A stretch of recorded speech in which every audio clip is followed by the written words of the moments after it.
Scott Station 2 here, back again with another video. And today we will be talking about why social media is actually quite bad for you. Now, a lot of you may already know that it's bad for you or have heard or seen reasons why it can be bad for you, but I'm just going to go ahead and make this video anyway so that you can see the message again and you can see it in a different perspective, maybe, or just basically be more enlightened on the reasons why that it can be bad or detrimental to your mental health. So, without further ado, let's get right into the reasons. These won't be in any particular order, but I'm just gonna tell you the reasons, kind of like why I believe social media is bad for, anyone, especially when you use it too much. So, uh, let's get right into it. So, mostly the first reason that I would say is probably because it's basically filled with distractions. And when I say distractions, I mean it consists of like other people's lives and their highlights or their accomplishments and things like that.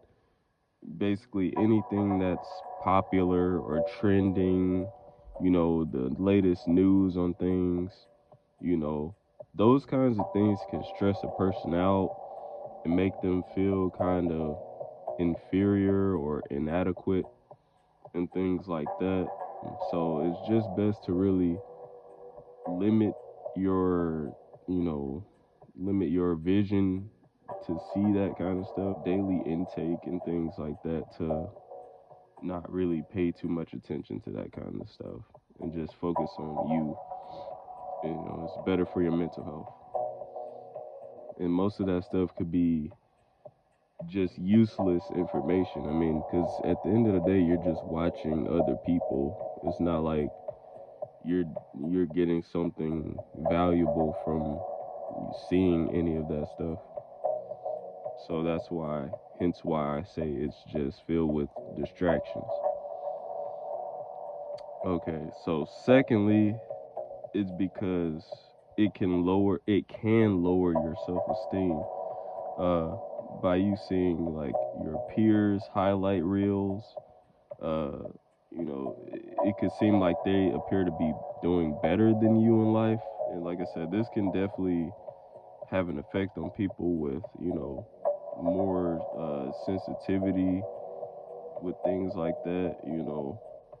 It can make you feel kind of jealous or envious or things like that, which is not really something you want, to have.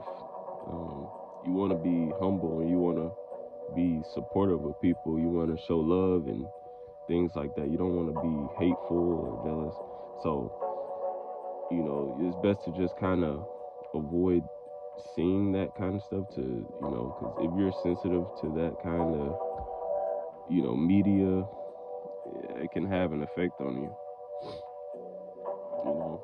Next would be, it could, like, similar to the second point I made, it could make you feel behind in life, you know, by seeing your peers kind of like getting married, getting new homes, starting families, careers, and things like that.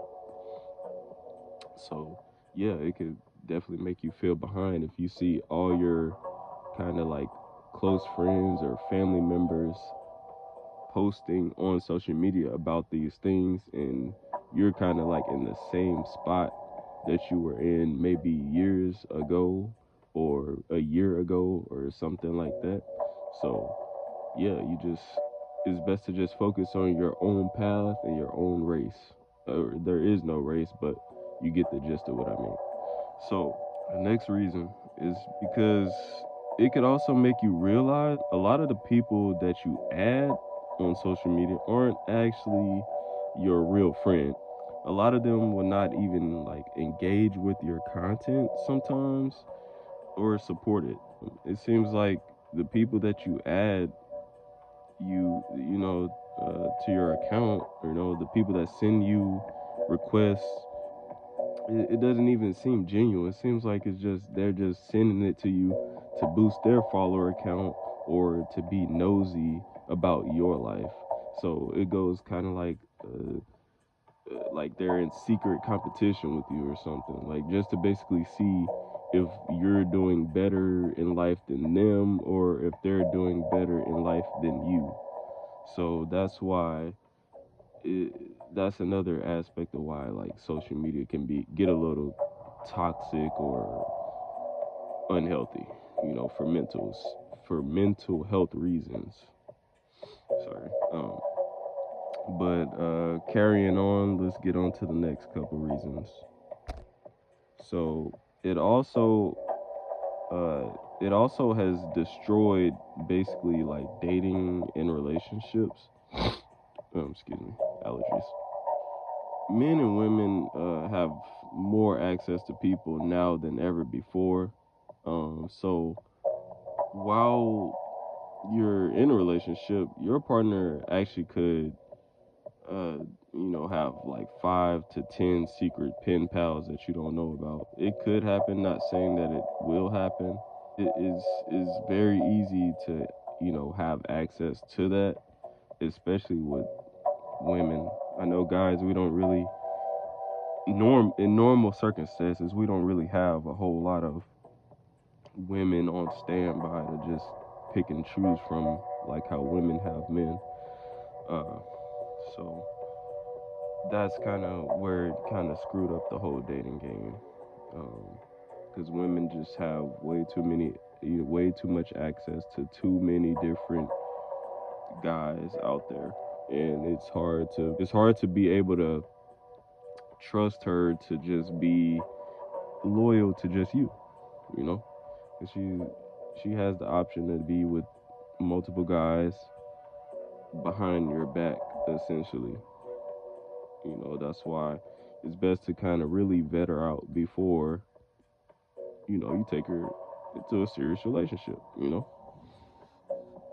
So, yeah, if you do date someone, it's probably best to like either not have it at all or just both of you have very limited use of social media, you know.